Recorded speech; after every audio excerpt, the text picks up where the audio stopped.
O ayan guys, magluluto tayo. Magluluto tayo ng celery na may Chinese sausage, garlic, at bell pepper. Sayang, hindi ko napakita sa inyo ang packaging ng celery ko. Kalimutan ko kasi mag-video eh. O ayan guys, mag-fry tayo ng boneless bangus. I-blanch natin sa hot water with salt and cooking oil ang celery.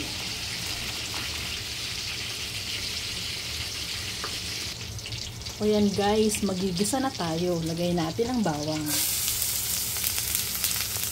Golden brown na ang ating bawang. Ilagay natin ang Chinese sausage.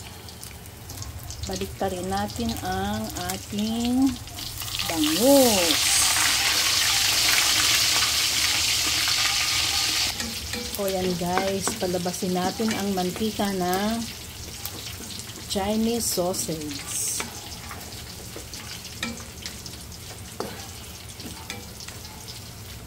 Ilagay natin ang bell pepper.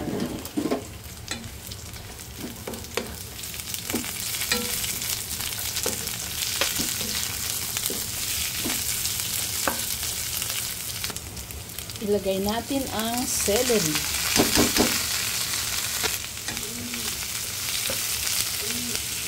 Ayan guys. Ang ganda na itsura niya, diba?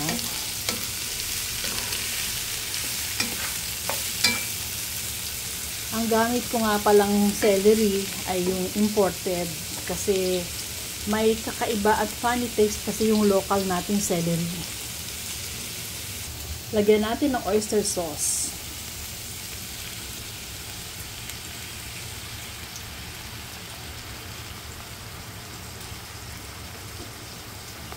O yan guys, luto na ang ating bangus.